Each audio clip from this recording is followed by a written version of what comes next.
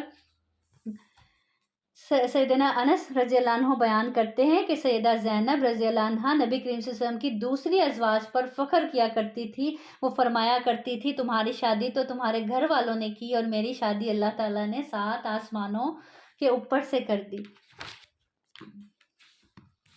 پھر آگے آیت نمبر 40، ما کان محمد ابا احد من رجالکم ولکن رسول اللہ وخاتم النبیین وکان اللہ بکل شیء علیما۔ محمد تمہارے مردوں میں سے کسی کا باپ نہیں، اور لیکن وہ اللہ کا رسول اور تمام نبیوں کا ختم کرنے والا ہے، اور اللہ ہمیشہ سے ہر چیز کو خوب جاننے والا ہے۔ یا ایھا الذین آمنوا اذکروا اللہ ذکرا کثیرا۔ پھر ایمان والوں کو مخاطب کر کے کہا جا رہا ہے اے ایمان والو، اللہ کو یاد کرو، بہت زیادہ یاد کرنا، کثرت سے یاد کیا کرو۔ یہ نہیں کہ ہاں بس صبح نماز پڑھ لی یاد کر لیا، 5 وقت اللہ کو یاد کیا تھا، نہیں، ہر وقت کثرت سے اٹھتے بیٹھتے کھاتے پیتے سوتے جاگتے اپنے رب کا کثرت سے ذکر کیا کرو۔ کس کو تلقین کر رہے ہیں اللہ تعالیٰ؟ یہ ایمان والوں کو نصیحت کر رہے ہیں۔ اگر ہم ایمان والے ہیں تو ہمارے لیے بھی یہی حکم ہے۔ آپ سے سب نے فرمایا کیا میں تمہیں ایک ایسا عمل نہ بتاؤں جو تمہارے اعمال میں سب سے بہتر، تمہارے مالک یعنی اللہ تعالیٰ کو سب سے زیادہ پسند، تمہارے درجات کو سب سے زیادہ بلند کرنے والا، تمہارے لیے سونا اور چاندی اللہ کی راہ میں خرچ کرنے سے بھی بہتر، اور اس بات سے بھی بہتر کہ تم اپنے دشمن کا مقابلہ کرو اور تم ان کی گردنیں کاٹو اور وہ تمہاری گردنیں کاٹیں۔ صحابہ نے پوچھا ہے اللہ کے رسول وہ کون سا عمل ہے جو ان سب چیزوں سے بہتر ہے؟ آپ نے فرمایا وہ کیا ہے؟ اللہ کا ذکر ہے۔ یعنی اتنے بڑے بڑے کام ایک طرف، لیکن دل میں ہر وقت اللہ کی یاد، زبان پر ہر وقت اللہ کی یاد ایک طرف۔ ان سب کاموں سے بڑا کام کیا ہے؟ اللہ کا ذکر ہے۔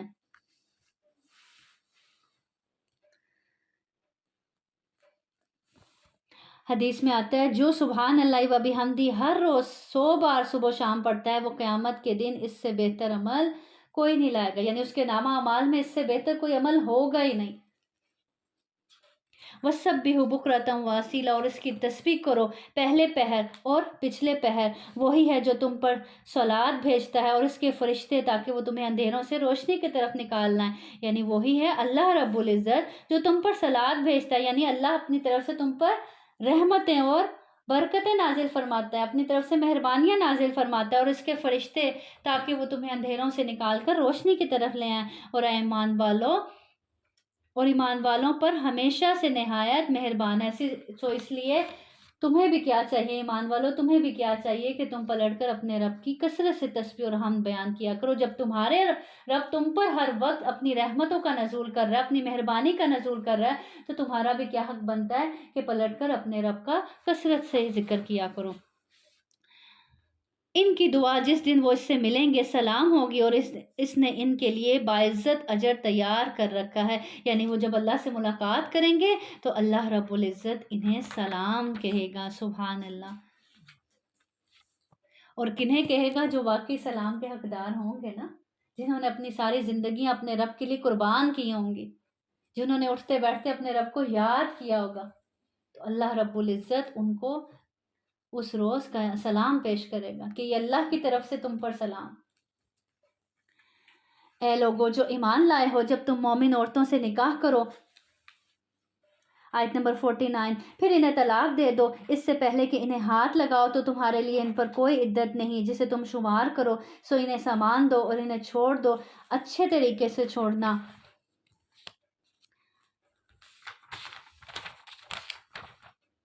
پھر آگے آیت نمبر 53، یا ایھا الذین آمنوا لا تدخلوا بیوت النبی الا ان یؤذن لکم الی طعام غیر ناظرین، اے لوگو جو ایمان لائے ہو، نبی کے گھروں میں مت داخل ہو مگر یہ کہ تمہیں کھانے کی طرف اجازت دی جائے، اس حال میں کہ اس کے پکنے کا انتظار کرنے والے نہ ہو، اور لیکن جب تمہیں بلایا جائے تو داخل ہو جاؤ، پھر جب کھا چکو تو منتشر ہو جاؤ، اور نہ بیٹھے رہو اس حال میں کہ بعد میں دل لگانے والے ہو، بے شک یہ بات ہمیشہ سے نبی کو تکلیف دیتی ہے تو وہ تم سے شرم کرتا ہے، لیکن اللہ حق کہنے سے نہیں شرماتا، اور جب تم اس سے کوئی سامان مانگو تو ان سے پردے کے پیچھے سے مانگو، یہ تمہارے دلوں اور ان کے دلوں کے لیے پاکیزہ بات ہے، اور تمہارا کبھی بھی حق نہیں کہ تم اللہ کے رسول کو تکلیف دو، اور نہ یہ کہ اس کے بعد کبھی اس کی بیویوں سے نکاح کرو، بے شک یہ بات ہمیشہ سے اللہ کے نزدیک بہت بڑی ہے، اگر تم کسی چیز کو ظاہر کرو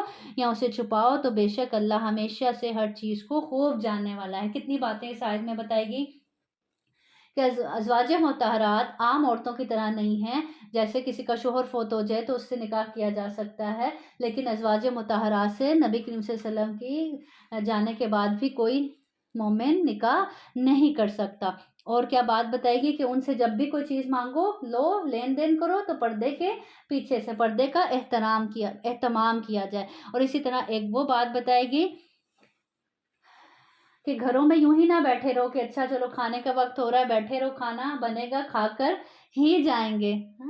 آداب سکھائے جا رہے ہیں، مینر سکھائے جا رہے ہیں، اور جب اگر کبھی دعوت کے لیے بلایا جائے تو جاؤ، کھانے کے ٹائم پہ جاؤ، کھاؤ اور پھر واپس آ جاؤ، یہ نہیں دل لگی کہ وہاں ٹھٹے مذاق کرنے کے لیے، گپ شپ کرنے کے لیے، اپنا دل بہلانے کے لیے وہاں بیٹھے رہو اور مہمان کو اذیت ہو، تکلیف ہو۔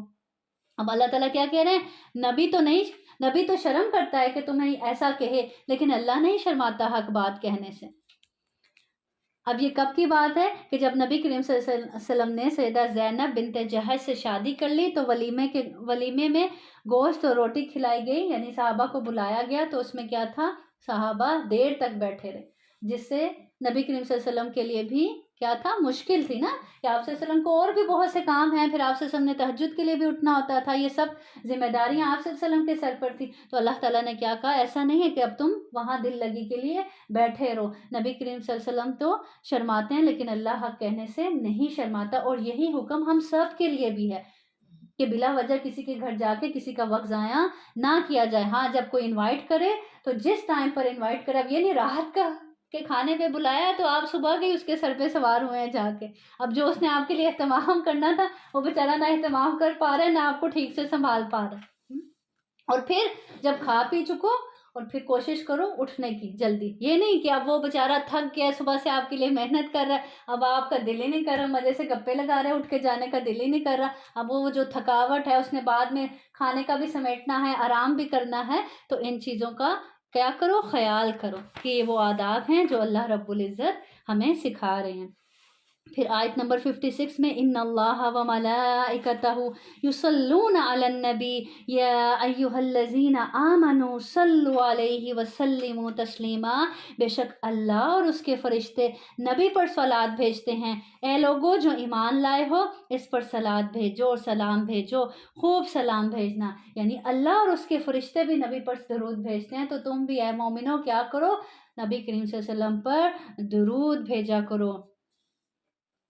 انسان ایک مرتبہ درود پڑھتا ہے تو پلٹ کر 10 مرتبہ اس پر رحمت آتی ہے اللہ کی، 10 گناہ اس کے معاف کر دیے جاتے ہیں۔ اسی طرح ایک صحابی نے آپ سے پوچھا کہ میں اپنی دعا میں کتنا حصہ درود شامل کروں، کیا 1/3 آدھا حصہ؟ تو آپ سے نے فرمایا اور بڑھا لو، اس نے کہا 1/3، آپ سے نے فرمایا اگر اور بڑھا لو، اس نے کہا کیا میں اپنی ساری دعائیں درود بنا لوں؟ آپ سے نے فرمایا اگر ایسا کر لو گے تو یہ تمہیں دنیا اور آخرت کے سارے غموں کے لیے کافی ہو جائے گا۔ تو درود کے کتنے فائدے کہ آپ پڑھ رہے ہیں درود، پلٹ کر اللہ کی رحمت آپ کی طرف آ رہی ہے، آپ ایک دفعہ پڑھ رہے ہیں پلٹ کر 10 رحمتیں آپ پر آ رہی ہیں، 10 گناہ معاف ہو رہے ہیں، آپ کے اپنے غم دور کیے جا رہے ہیں، دنیا کے بھی اور آخرت کے بھی۔ بے شک وہ لوگ جو اللہ اور اس کے رسول کو تکلیف پہنچاتے ہیں، اللہ نے ان پر دنیا اور آخرت میں لعنت کی ہے اور ان کے لیے ذلیل کرنے والا عذاب تیار کر رکھا ہے۔ اور جو لوگ مومن مردوں اور مومن عورتوں کو تکلیف دیتے ہیں بغیر کسی گناہ کے جو انہوں نے کمایا ہو، تو یقیناً انہوں نے بڑے بہتان اور صریح گناہ کا بوجھ اٹھایا ہے۔ یعنی جو لوگ مومن اور مردوں اور مومن عورتوں کی طرف ایسی بات منسوخ کریں جس سے وہ بری ہوں، جو انہوں نے کی نہ ہو، تو یہ ایک بہت بڑا کیا ہے؟ گناہ ہے۔ اے نبی اپنی بیویوں اور بیٹیوں اور مومنوں کی عورتوں سے کہہ دیں کہ وہ اپنی چادروں کا کچھ حصہ اپنے اوپر لٹکا لیا کریں، یہ زیادہ قریب ہے کہ وہ پہچانی جائیں تو انہیں تکلیف نہ پہنچائی جائے۔ یعنی وہ پہچانی جائے کہ یہ کون سی عورت جا رہی ہے، یہ مسلم عورت جا رہی ہے، یہ بے حیائی کرنے والی نہیں ہے، اس کو تکلیف نہ پہنچائی جائے۔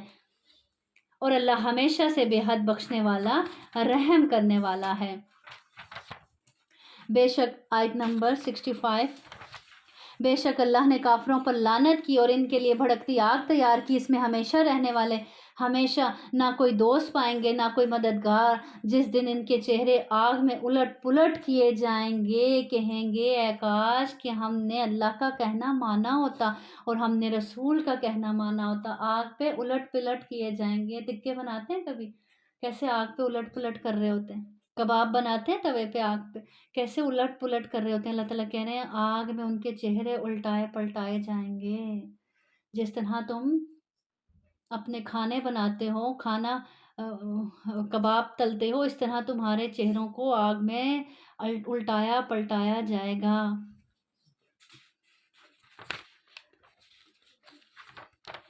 پھر آگے اللہ تعالیٰ فرماتے ہیں آیت نمبر 71 میں، یا ایہا الذین آمنوا اتقوا اللہ وقولوا قولا سدیدا، اے لوگو جو ایمان لائے ہو اللہ سے ڈرو اور بالکل سیدھی بات کہو، وہ تمہارے لیے تمہارے اعمال درست کر دے گا۔ اگر تم بالکل سچائی پر قائم رہو گے، سیدھی بات کیا کرو گے، تو وہ تمہارے اعمال تمہارے لیے درست کر دے گا اور تمہارے لیے تمہارے گناہ بخش دے گا۔ کتنے فائدے ہیں اللہ سے ڈرنے کے اور سیدھی سچی بات کہنے کے، کہ تمہارے اعمال درست کر دے گا، تمہارے لیے تمہارے گناہ بخش دے گا، اور جو اللہ اور اس کے رسول کی فرما برداری کرے تو یقیناً اس نے کامیابی حاصل کر لی، بہت بڑی کامیابی۔ انسان کی اگر بات درست ہو جائے تو یہ علامت ہوتی ہے کہ اس کا دل درست ہو گیا، کیونکہ زبان وہی بولتی ہے جو دل کے اندر گندگی ہوتی ہے۔ اب دل کے اندر گندگی ہے تو زبان گندگی اگلے گی، اور اگر دل کے اندر اچھائی ہے، دل پاک اور صاف ہے، دل سلامت ہے، قلب سلیم ہے، تو زبان بھی سیدھی بات کرے گی، خوبصورت بات کرے گی۔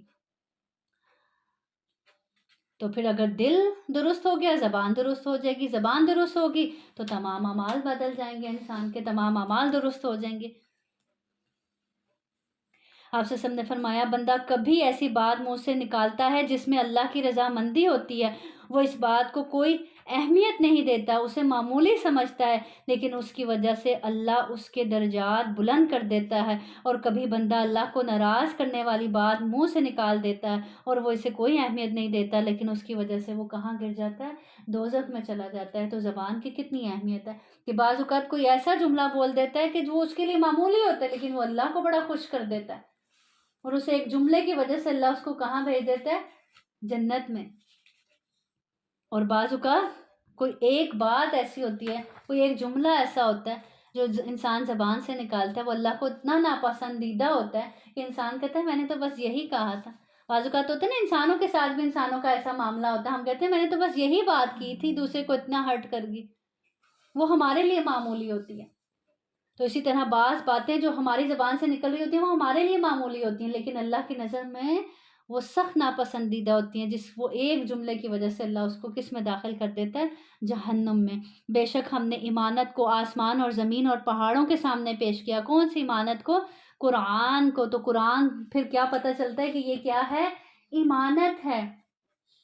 تو انہوں نے اسے اٹھانے سے انکار کر دیا اور اس سے ڈر گئے، اور انسان نے اسے اٹھا لیا، بلا شبہ وہ ہمیشہ سے بہت ظالم اور بہت جاہل ہے، یعنی ہمیشہ سے نادان ہے، ہمیشہ سے ظالم تھا۔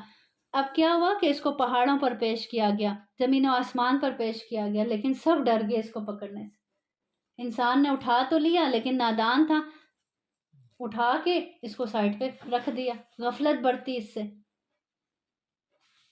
کیوں؟ کیونکہ اس نے جانا ہی نہیں کہ اس امانت میں خیانت کرنے کا انجام کیا ہونے والا ہے اس کے ساتھ. یہ اللہ کی طرف سے ہمارے پاس امانت ہے، ہم نے اس کو سمجھنا ہے، اس پر عمل کرنا ہے اور اس کو آگے پہنچانا ہے. اگر ہم اس ذمہ دار، امانت کیا ہوتی ہے؟ اصل میں ایک ذمہ داری ہے نا، جو آپ، ایک امانت وہ جو کوئی چیز آپ کو پکڑائے اور اس نے آپ کو واپس کر دی، اور ایک امانت وہ ہوتی ہے جو آپ پر کوئی ذمہ داری عائد کی جاتی ہے اور وہ آپ کو پورا کرنی ہوتی ہے. تو یہ ذمہ داری ہے جو اللہ رب العزت نے اس امت کو دی ہے امانت کی صورت میں. اگر ہم اس کو اپنی ذمہ داری کو اس طرح سے نہیں نبھاتے تو ہم اس امانت میں کیا کر رہے ہیں؟ خیانت کر رہے ہیں. لِيُعَذِّبَ اللَّهُ الْمُنَافِقِينَ وَالْمُنَافِقَاتِ وَالْمُشْرِكِينَ وَالْمُشْرِكَاتِ وَيَتُوبَ اللَّهُ عَلَى الْمُؤْمِنِينَ وَالْمُؤْمِنَاتِ وَكَانَ اللَّهُ غَفُورًا رَحِيمًا. تاکہ اللہ منافق مردوں اور منافق عورتوں اور مشرک مردوں اور مشرک عورتوں کو عذاب دے، اور تاکہ اللہ مومن مردوں اور مومن عورتوں کی توبہ قبول کرے. اور اللہ ہمیشہ سے بے حد بخشنے والا، نہایت رحم کرنے والا ہے. آپ نے غور کیا جہاں اللہ تعالیٰ توبہ کا ذکر کرتے ہیں ساتھ میں کہتے ہیں ان اللہ غفور الرحیم. تم پلٹو تو صحیح، تم توبہ تو کرو، میں تو بہت غفور الرحیم ہوں، معاف کرنے والا ہوں، بخشنے والا ہوں. سورۃ سبا. بسم اللہ الرحمن الرحیم. الحمد للہ الذی لہ ما فی السماوات وما فی الارض ولہ الحمد فی الآخرۃ وہو الحکیم الخبیر. سب تعریف اس اللہ کے لیے ہے جو کچھ آسمانوں میں اور جو کچھ زمین میں ہے اسی کا ہے، اور آخرت میں بھی سب تعریف اسی کے لیے ہے، اور وہی کمال حکمت والا، ہر چیز کی خبر رکھنے والا ہے.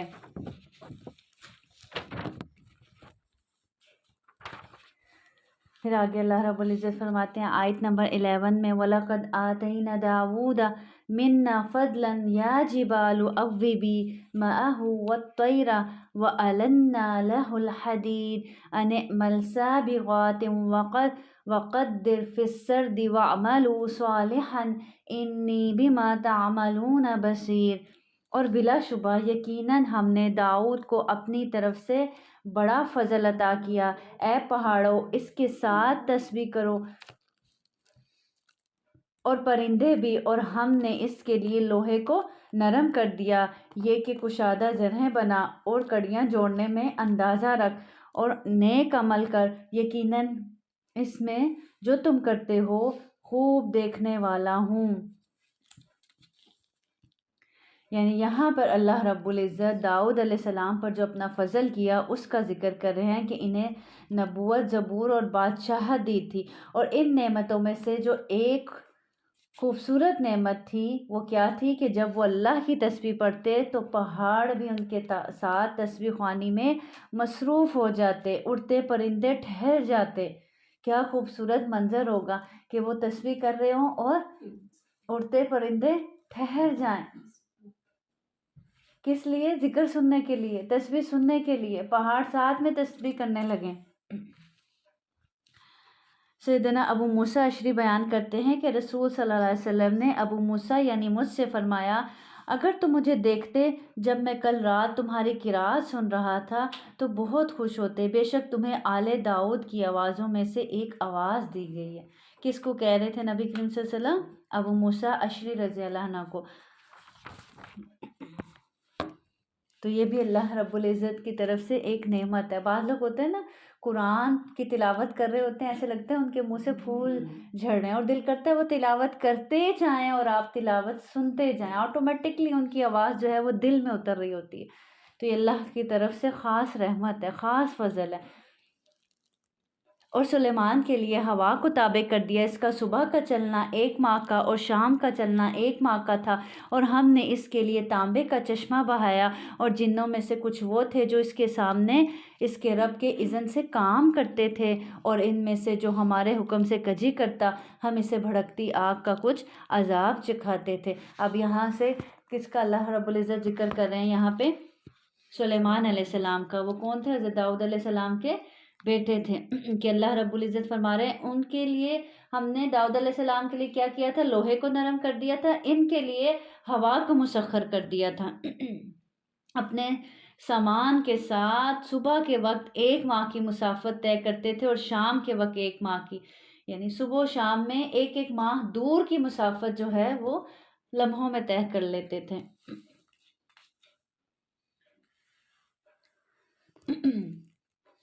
اور اس کے لیے بناتے تھے جو وہ چاہتا تھا، بڑی بڑی عمارتیں، یعنی وہ جن اور مجسمے اور حوضوں جیسے لگن اور ایک جمع جمی ہوئی دیگیں۔ اے داؤد کے گھر والوں، شکر ادا کرنے کے لیے عمل کرو، اور بہت تھوڑے میرے بندوں میں سے شکر گزار ہیں۔ کیا پتہ چلتا ہے کہ شکر گزاری صرف زبانی کام نہیں ہے۔ شکر گزار اگر آپ بن گئے ہیں، آپ کے دل میں شکر کا جذبہ آ گیا ہے، تو صرف زبانی شکر سے کام نہیں چلے گا، اس کے لیے عمل بھی کرنا پڑے گا۔ زبان سے آپ کہی جائیں الحمدللہ اور عمل سے آپ اللہ کی نافرمانی کرتے جائیں تو یہ شکر آپ ادا نہیں کر رہے۔ شکر تو یہ ہے کہ آپ کے دل اور دماغ کو کس کے آگے جھکا دے، اللہ کے آگے جھکا دے۔ ایسا جذبہ شکر کا آئے کہ وہ آپ کو ایسا احساس نعمتوں کا دل میں پیدا ہو کہ وہ آپ کو اپنے مالک کے آگے جھکنے پر مجبور کر دے۔ تو شکر کے طور پر کیا ہوتا ہے؟ عمل ہوتا ہے۔ جیسے نبی کریم صلی اللہ علیہ وسلم جب قیام کرتے تھے تو اتنا لمبا قیام کرتے تھے کہ آپ صلی اللہ علیہ وسلم کے پاؤں مبارک سوج جاتے تھے۔ تو آپ صلی اللہ علیہ وسلم سے پوچھا گیا کہ آپ کے تو گناہ اگلے پچھلے اللہ تعالیٰ نے معاف فرما دیے، تو آپ اتنا لمبا قیام کیوں کرتے ہیں؟ تو کیا کہنے لگے کہ میں کس لیے کرتا ہوں کہ میں اللہ کا شکر گزار بندہ بن جاؤں۔ کیا ہم نے بھی کبھی شکرانے کے طور پر عبادت کی ہے؟ ہم تو بس یہ کہتے ہیں یہ فرض ہے اور یہ ادا کرنا ہے۔ کبھی دل میں آیا ہو اللہ نے مجھے اتنا کچھ عطا کیا ہے اور میں اللہ کے آگے جھک جاؤں، سجدہ ریز ہو جاؤں، نوافل کی کثرت کر دوں، صرف اسی پہ اکتفا نہ کروں جو اللہ رب العزت نے مجھ پر فرض کی ہے عبادت۔ فَلَمَّا قَضَيْنَا عَلَيْهِ الْمَوْتَ مَا دَلَّهُمْ عَلَى مَوْتِهِ إِلَّا دَابَّةُ الْأَرْضِ تَأْكُلُ مِنْ سَأَتَهُ فَلَمَّا خَرَّ تَبَيَّنَتِ الْجِنُّ أَن لَّوْ كَانُوا يَعْلَمُونَ الْغَيْبَ مَا لَبِثُوا فِي الْعَذَابِ الْمُحِينِ۔ پھر جب ہم نے اس پر موت کا فیصلہ کیا، کس پر؟ سلیمان پر، تو انہیں اس کی موت کا پتہ نہیں دیا گیا مگر زمین کے کیڑے دیمک نے جو اس کی لاٹھی کھاتا رہا۔ پھر جب وہ گرا تو جنوں کی حقیقت کھل گئی کہ اگر وہ غیب جانتے ہوتے تو اس ذلیل کرنے والے عذاب میں نہ رہتے۔ اب کیا تھا؟ ہر جن اپنے اپنے کام پر مگن تھا، جو ڈیوٹی اس کو حضرت سلیمان نے دی ہوئی تھی وہ اس میں مگن تھا، اور کیسے کیسے کام کرواتے تھے ان سے۔ بڑی بڑی عمارتیں، مجسمے بنوائے جاتے تھے، حوضوں جیسے لگن اور ایک جگہ جمی ہوئی دیگیں، مطلب مسلسل کام میں تھے۔ اگر ان کو پتہ چل جاتا کہ حضرت سلیمان کی وفات ہو چکی ہے تو وہ تو اس عذاب سے نکل آتے، وہ کہتے چھوڑو اب ہم نے کس کے لیے کام کرنا۔ تو اس آیت سے یہ پتہ چلتا ہے کہ جن غیب کا علم نہیں جانتے، اگر جانتے ہوتے تو ان کو سلیمان علیہ السلام کے بارے میں پتہ چل جاتا کہ وہ وفات پا چکے۔ اب کیا تھا؟ وہ کئی دن تک ایک ان کی سٹک تھی لکڑی کی جس کے ساتھ ٹیک لگا کر وہ نماز، اللہ کی عبادت مسلسل کیا کرتے تھے۔ یہ ہوتی ہے نا شکر گزاری کہ اللہ رب العزت نے آپ کو اتنا عطا کیا ہوا ہے، پھر بھی آپ کا دل، آپ کا دھیان کس طرف لگا ہوا ہے؟ اللہ کی عبادت کی طرف۔ کئی دن عبادت کرتے تھے اور جنوں کو کیا لگا کہ یہ عبادت میں ہی مصروف ہیں۔ اب وہ آپ کھڑے عبادت کر رہے ہیں، کسی کو کیا پتہ چلے گا کہ آپ واقعی عبادت کر رہے ہیں یا آپ دنیا سے جا چکے ہیں۔ اب ان کی عبادت کے دوران ہی وفات ہوگی اور جنوں کو پتہ نہیں، جن مسلسل اپنے کام میں مگن۔ اب جب اس لکڑی کو دیمک نے کھایا اور لکڑی ٹوٹی، وہ گرے تو پتہ چلا کہ ان کی وفات ہو چکی ہے۔ تو اس سے کیا پتہ چلتا ہے کہ جن بھی غیب کا علم نہیں جانتے۔ بلا شبہ یقیناً سبا کے لیے ان کے رہنے کی جگہ میں ایک نشانی تھی، 2 باغ دائیں اور بائیں جانب سے، اپنے رب کے دیے سے کھاؤ اور اس کا شکر کرو، پاکیزہ شہر ہے، بے حد بخشنے والا رب ہے۔ اب گزشتہ آیت میں اللہ رب العزت کے کچھ شکر گزار بندوں اور شکر کی بدولت ان پر اللہ کے جو احسانات ہوئے ان کا ذکر ہوا ہے، ٹھیک ہے؟ پیچھے جو ہم نے پڑھا جیسے داؤد علیہ السلام، پھر سلیمان علیہ السلام، اب اس جگہ پر اس آیت میں ایسی قوم کا ذکر کیا جا رہا ہے جس پر اللہ نے بڑے بڑے احسانات کیے، انہوں نے تو کیا کی تھی؟ اللہ کے احسانات کی قدردانی کی تھی، اس کے احسانات کو مان لیا اور اس کے آگے جھک گئے۔ اب اس قوم نے کیا کیا تھا کہ انہوں نے اللہ کے بڑے بڑے احسانات لینے کے باوجود اللہ کی کیا کی؟ کفران نعمت کی۔ تو اللہ نے وہ نعمتیں ان سے چھین لی اور انہیں فقر و فاقہ میں مبتلا کر دیا۔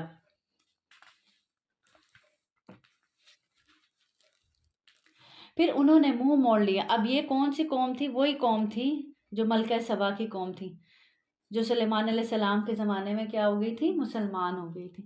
پھر انہوں نے منہ موڑ لیا تو ہم نے ان پر بن کا سیلاب بھیجا، اور ہم نے ان کے 2 باغوں کے بدلے 2 اور باغ دیے جو بدمزہ پھلوں اور جھاؤں کے درختوں اور کچھ تھوڑی سی بیریوں والے تھے۔ یہ ہم نے انہیں اس کا بدلہ دیا جو انہوں نے ناشکری کی، اور ہم یہ بدلہ نہیں دیتے مگر اسی کو جو ناشکرا اللہ تعالیٰ کہتے ہیں ایسا بدلہ اسی کو ملتا ہے جو اللہ کا ناشکرا ہوتا ہے، جو شکر کرتا ہے اللہ اس سے اس کی نعمتیں نہیں چھینتا۔ اب جو ناشکری قوم ہوتی ہے، جو اللہ کا شکر نہیں ادا کرتی، تو اللہ رب العزت اس سے یوں ہی اپنی نعمتیں چھین لیتے ہیں۔ اور ہم نے ان کے درمیان، ان بستیوں کے درمیان جن میں ہم نے برکت رکھی، نظر آنے والی بستیاں بنا دی اور ان میں چلنے کا اندازہ مقرر کر دیا، راتوں اور دنوں کو بے خوف ہو کر ان میں چلو۔ تو انہوں نے کہا اے ہمارے رب، ہمارے سفروں کے درمیان دوری پیدا کر دے، اور انہوں نے اپنی جانوں پر ظلم کیا تو ہم نے انہیں کہانیاں بنا دیا اور انہیں ٹکڑے ٹکڑے کر دیا۔ ہر طرح ٹکڑے ٹکڑے کرنا، بلا شبہ اس میں بہت صبر کرنے والے، بہت شکر کرنے والے کے لیے یقیناً بہت سی نشانیاں ہیں۔ اللہ تعالیٰ کیا کہنا ہے اس میں؟ کس کے لیے نشانیاں؟ ہر صبر اور شکر کرنے والے کے لیے نشانیاں۔ اب اس آیت میں انہی پر مزید، یہ جو پیچھے قوم سبا کا ذکر کیا جا رہا ہے نا، انہی پر جو اللہ رب العزت نے مزید احسانات کیے تھے ان کا ذکر کیا جا رہا ہے کہ ان پر خوشحالی اور فراوانی کا اس قدر دورہ تھا کہ مسافر کو کسی قسم کی زیادہ راہ اور پانی کو اپنے ہمراہ ساتھ لے جانے کی ضرورت نہ پڑتی تھی، کیونکہ وہ جہاں بھی پڑاؤ ڈالتے اسے پانی اور پھل میسر آ جاتا تھا۔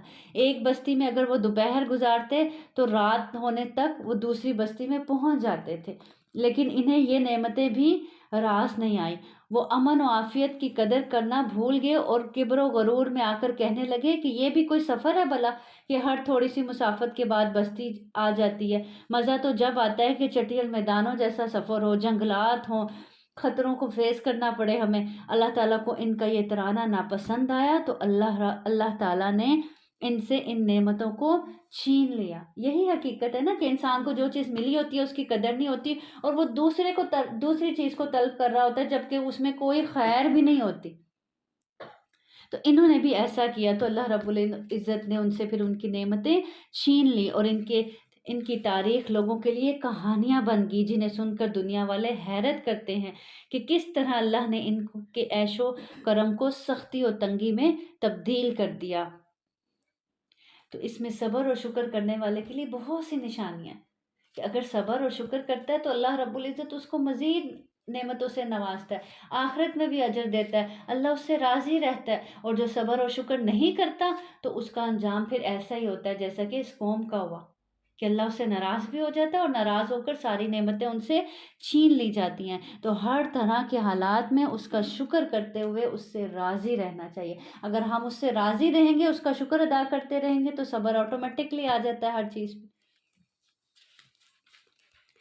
اور بلا شبہ یقیناً ابلیس نے ان پر اپنا گمان سچا کر دکھایا تو مومنوں کے ایک گروہ کے سوا وہ سب اس کے پیچھے چل پڑے۔ کون سا وعدہ سچا کر کے دکھایا ابلیس نے؟ جو اس نے کہا تھا کہ میں تیرے بندوں کو گمراہ کر کے رہوں گا۔ تو اللہ تعالیٰ کہہ رہے ہیں سوائے چند مومنوں کے ایک گروہ کے، وہ سب اس کے پیچھے چل پڑے۔ کس کے پیچھے چل پڑے؟ شیطان کے پیچھے چل پڑے۔ اور اس کا ان پر کوئی غلبہ نہ تھا مگر تاکہ ہم جان لیں کون ہے جو آخرت پر ایمان رکھتا ہے اس سے الگ جو اس کے بارے میں شک میں ہے، اور تیرا رب ہر چیز پر پوری طرح نگران ہے۔ یعنی ابلیس کے پاس کوئی ایسی طاقت نہیں کہ وہ زبردستی لوگوں کو اللہ کی راہ سے ہٹا کر اپنی راہ پر ڈال لے۔ وہ صرف یہی اختیار رکھتا ہے کہ انسان کے دل میں کیا ڈالے؟ وسوسہ ڈالے۔ اور یہ بھی اختیار اللہ تعالیٰ نے اس کو کیوں دیا؟ اپنے بندوں کی آزمائش کے لیے، اپنے بندوں کے امتحان کے لیے، کہ دیکھوں واقعی کون میری محبت میں سچا ہے، کون ڈٹا رہتا ہے میری محبت میں اور کون اس کے پیچھے چل پڑتا ہے۔ پھر آگے آیت نمبر 25 میں اللہ تعالیٰ فرماتے ہیں، کہہ دے نہ تم سے اس کے بارے میں پوچھا جائے گا جو ہم نے جرم کیا، اور نہ ہم سے اس کے بارے میں پوچھا جائے گا جو تم کرتے ہو، کہ ہم سب کو ہمارا رب جمع کرے گا، پھر ہمارے درمیان حق کے ساتھ فیصلہ کرے گا، وہی خوب فیصلہ کرنے والا ہے، سب کچھ جاننے والا، کمال حکمت والا ہے۔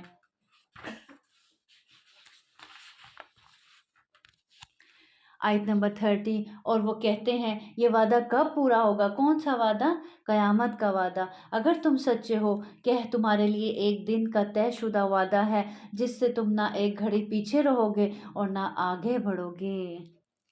اور یہی موت کا بھی وعدہ ہے کہ انسان موت کو تو ہر وقت تمنا کرتا ہے نا، ذرا سے حالات خراب ہوتے ہیں تو کہتے ہیں اچھا موت آ جائے، تو جب وہ آنی ہے تو پھر نہ وہ جب اس کا وقت مقرر ہے وہ اسی وقت پر آنی ہے، نہ ایک لمحہ آگے اور نہ ایک لمحہ پیچھے۔ پھر چاہے انسان جتنا مرضی تڑپتا رہے کہ تھوڑی مہلت مل جائے، پھر مہلت ایک گھڑی کی بھی نہ ملے گی۔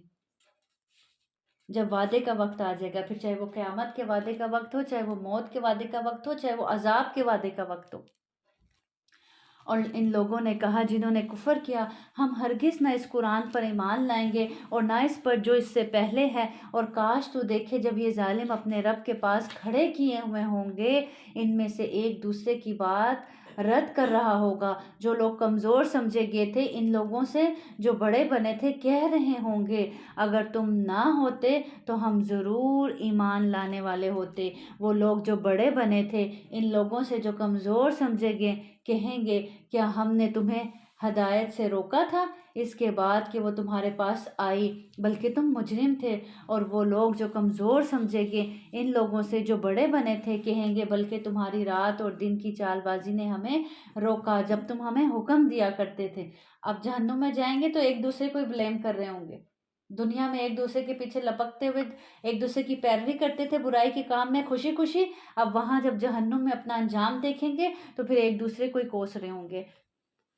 ان لوگوں سے جو بڑے بنے تھے کہیں گے، بلکہ تمہاری رات اور دن کی چال بازی نے ہمیں روکے رکھا جب تم ہمیں حکم دیا کرتے تھے کہ ہم اللہ کے ساتھ کفر کریں اور اس کے لیے شریک ٹھہرائیں، اور وہ ندامت کو چھپائیں گے جب عذاب دیکھیں گے، اور ہم ان لوگوں کی گردنوں میں جنہوں نے کفر کیا توق ڈال دیں گے، انہیں بدلہ نہیں دیا جائے گا مگر اسی کا جو وہ کیا کرتے تھے۔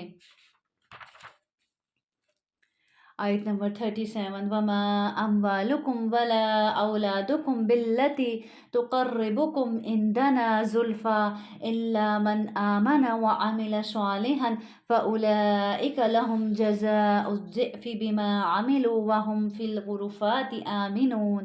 اور نہ تمہارے مال ایسے ہیں اور نہ تمہاری اولاد جو تمہیں ہمارے ہاں قرب میں نزدیک کر دیں، مگر جو شخص ایمان لایا اور اس نے نیک عمل کیے تو یہی لوگ ہیں جن کے لیے دگنا بدلہ ہے اس کے عوض جو انہوں نے کمایا، اور وہ بالا خانوں میں بے خوف ہوں گے۔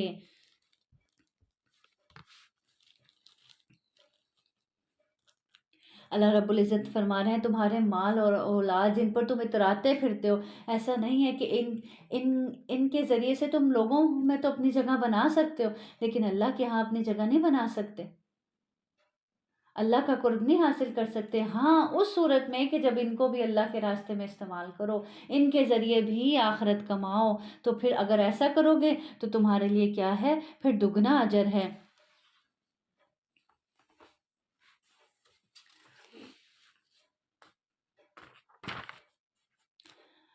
کہہ دیں بے شک، آیت نمبر 39، کہہ دیں بے شک میرا رب رزق فراخ کرتا ہے اپنے بندوں میں سے جس کے لیے چاہتا ہے اور اس کے لیے تنگ کر دیتا ہے، اور تم جو بھی کچھ خرچ کرتے ہو تو وہ اس جگہ اور دیتا ہے، وہ سب رزق دینے والوں سے بہتر ہے۔ اللہ تعالیٰ فرما رہے ہیں تم جو بھی خرچ کرتے ہو اللہ کے راستے میں، وَمَا أَنفَقْتُم مِّن شَيْءٍ فَهُوَ يُخْلِفُهُ، تم جو کچھ بھی اپنے رب کے راستے میں خرچ کرتے ہو وہ اس کے پیچھے ہی اور لے آتا ہے۔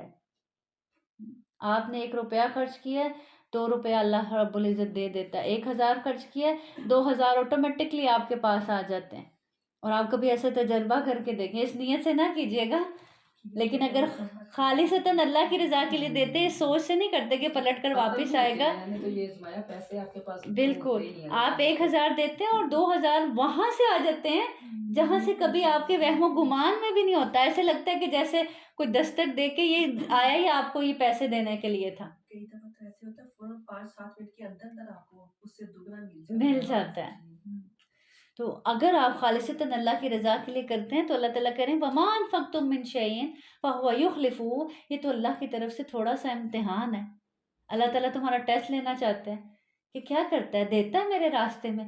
جیسے ہی تم دیتے ہو وَمَا أَنفَقْتُم تم نے خرچ کیا مِّن شَيْءٍ کوئی بھی چیز فَهُوَ يُخْلِفُهُ وہ اس کے پیچھے ہی اڑ لے آتا ہے.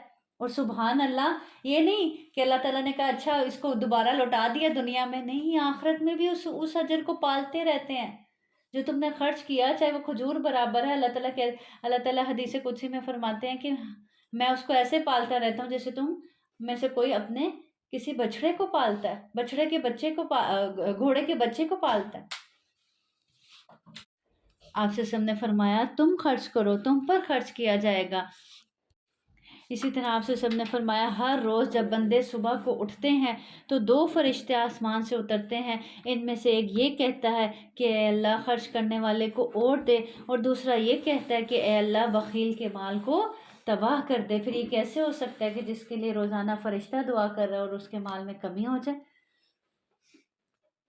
اسی طرح آپ صلی اللہ علیہ وسلم نے فرمایا صدقہ دینے سے مال کم نہیں ہوتا، اور عفو و درگزر کی وجہ سے اللہ تعالیٰ بندے کی عزت میں اضافہ ہی فرماتا ہے. اور جو اللہ کے لیے تواضع اختیار کرتا ہے اللہ اس کو ضرور اونچا کرتا ہے. پھر آگے آیت نمبر 36 میں اللہ تعالیٰ فرماتے ہیں کہہ دے میں تو تمہیں ایک ہی بات کی نصیحت کرتا ہوں کہ اللہ کے لیے دو اور ایک ایک کر کے کھڑے ہو جاؤ، پھر خوب غور کرو.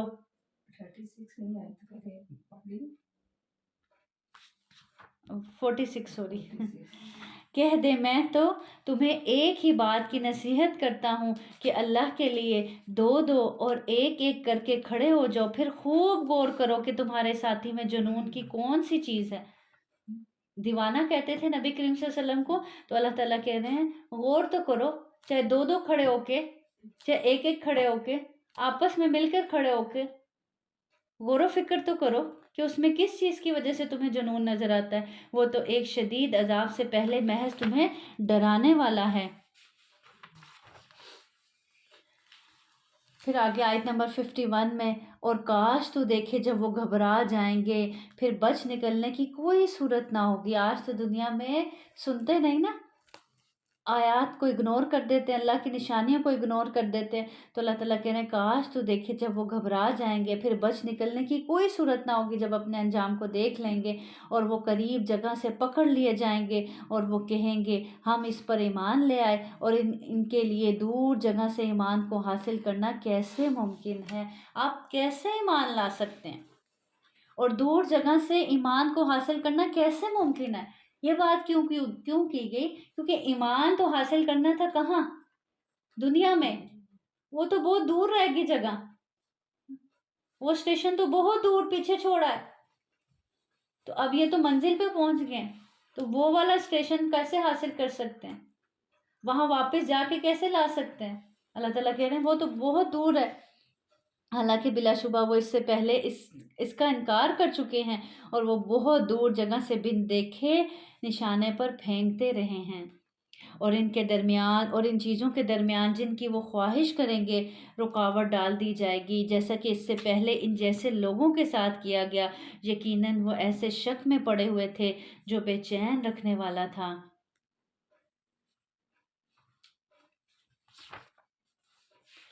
سورۃ فاطر. بسم اللہ الرحمن الرحیم. الحمد للہ فاطر السماوات والارض جاعل الملائکۃ رسلا اولی اجنحۃ مثنی وثلاث ورباع یزید فی الخلق ما یشاء ان اللہ علی کل شیء قدیر. سب تعریف اللہ کے لیے ہے جو آسمانوں اور زمین کا پیدا کرنے والا ہے، فرشتوں کو قاصد بنانے والا ہے، جو 2 اور 3 اور 4 پروں والے ہیں۔ وہ مخلوق کی بناوٹ میں جو چاہتا ہے اضافہ کر دیتا ہے، بے شک اللہ ہر چیز پر پوری طرح قدرت رکھنے والا ہے۔ تو اللہ تعالیٰ جو چاہتا ہے جیسے چاہتا ہے پیدا کرتا ہے، فرشتوں کے جتنے چاہتا ہے پر بناتا ہے، اور فرشتوں کے پر بہت طاقت والے ہوتے ہیں۔ سیدنا ابن مسعود رضی اللہ عنہ بیان کرتے ہیں کہ رسول صلی اللہ علیہ وسلم نے جبرائیل کو ان کی اصلی صورت میں دیکھا تو ان کے کتنے پر تھے؟ 600 پر تھے۔ اسی طرح زمزم کے بارے میں آتا ہے کہ فرشتے نے اپنا پر مارا اور زمین میں پانی کا گڑھا نکل آیا۔ جو کچھ اللہ لوگوں کے لیے رحمت میں سے کھول دے تو اسے کوئی بند کرنے والا نہیں۔ ما یفتح اللہ للناس من رحمت فلا ممسک لها وما یمسک فلا مرسل له من بعدہ وہو العزیز الحکیم۔ جو کچھ اللہ لوگوں کے لیے رحمت میں سے کھول دے، اگر اللہ اپنی رحمت میں سے کسی کے لیے کچھ کھول دے تو اسے کوئی بند کرنے والا نہیں، اس کی رحمت کو اس پر نازل ہونے سے کوئی روکنے والا نہیں، اور جو بند کر دے تو اس کے بعد اسے کوئی کھولنے والا نہیں، اور وہی سب پر غالب کمال حکمت والا ہے۔ کتنی خوبصورت آیت ہے۔ ایسی آیات پڑھ کر اللہ رب العزت پر مزید توکل آتا ہے نا، کہ یقین کر لو اللہ تعالیٰ کہہ رہے ہیں اگر اس نے تمہاری طرف اپنی رحمت کا دروازہ کھولنے کا فیصلہ کر لیا نا تو دنیا کی کوئی طاقت نہیں ہے کہ اس دروازے کو بند کر کے دکھا دے۔ اور اگر وہ ناراض ہو گیا تم سے، اس نے اپنی رحمت کا دروازہ تمہاری طرف سے بند کر لیا، تو ساری دنیا بھی اکٹھی کر لو، ساری دنیا مل کر بھی اس دروازے کو نہیں کھول سکتی۔ تو پھر ضرورت کس کی ہے؟ اللہ کی رحمت کے طلبگار بننے کی نا، ایسے کام کرنے کی کہ اس کی رحمت کا طلبگار بنا جائے، کہ اس کی رحمت کے دروازے ہم پر کھلیں۔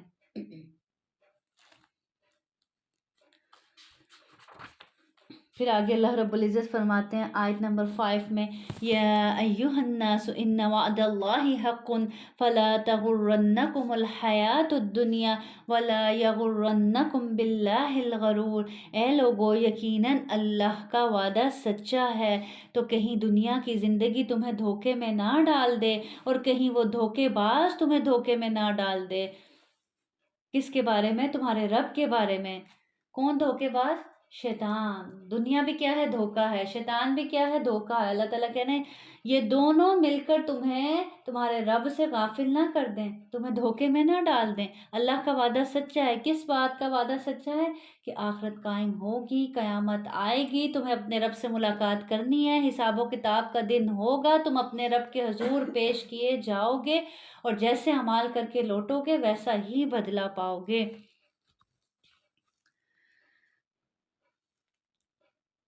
تو یہ دھوکہ ہی ہے نا دنیا کا۔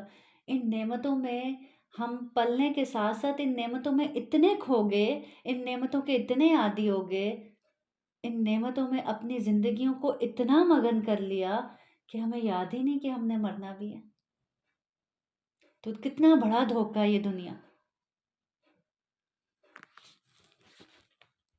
اور پھر دنیا دھوکہ، اور اوپر سے شیطان اس سے بڑا دھوکے باز، جو ہمیں مطمئن کر دیتا ہے اس بات پہ، تو دیکھو دئی دنیا تم پر دنیا کی اتنی فراوانی ہے تم پر، اس کا مطلب تمہارا رب تم سے راضی ہے، مطمئن رہو، جیسے چل رہا ہے چلتے رہو۔ یہاں تک کہ اچانک جب موت آ کے کھڑی ہوتی ہے پھر انسان کو پتہ چلتا ہے وہ یہ کیا ہو گیا۔ ان الشیطان لکم عدو فاتخذوہ عدوا۔ اللہ تعالیٰ فرما رہے ہیں بے شک شیطان تمہارا کھلا دشمن ہے، اسے تم اپنا دشمن سمجھو۔ آج آپ کو کوئی آ کے کہہ دے کہ فلاں تم سے دشمنی رکھتا ہے، فلاں اگر یہ نہ بھی کہ صرف اتنا ہی کہہ دے فلاں تمہارے بارے میں اچھا نہیں سوچتا، اس کے دل میں تمہارے لیے اچھی فیلنگز نہیں ہیں، تو ہم ایک محاذ کھڑا کر لیتے ہیں اس کے خلاف، ہم الرٹ ہو جاتے ہیں کہ وہ میرا دشمن ہے۔ اور جس کے بارے میں اللہ رب العزت کہہ رہے ہیں کہ یہ تمہارا دشمن ہے، اور وہ سچ بھی نہیں ہوتا جو لوگ بتا رہے ہوتے ہیں، اور اللہ رب العزت جو سب سے سچا ہے وہ کہہ رہا ہے کہ شیطان تمہارا دشمن ہے، تم اس کو دشمن سمجھو، ہم سمجھتے ہی نہیں، ہم شاید زبانی تو کہتے ہیں دشمن ہے، لیکن جیسے اس کے پیچھے چلتے ہیں اس سے ظاہر ہوتا ہے کہ وہ اس سے زیادہ ہمارا کوئی پیارا دوست ہی نہیں۔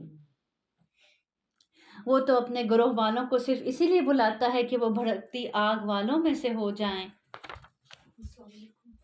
آیت نمبر 8 کی تو کیا وہ شخص جس کے لیے اس کا برا عمل مزین کر دیا گیا تو اس نے اسے اچھا سمجھا، اس شخص کی طرح ہے جو ایسا نہیں۔ پس بے شک اللہ گمراہ کرتا ہے جسے چاہتا ہے اور ہدایت دیتا ہے جسے چاہتا ہے، سو تیری جان ان پر حسرتوں کی وجہ سے نہ جاتی رہے، بے شک اللہ اسے خوب جاننے والا ہے جو کچھ وہ کر رہے ہیں۔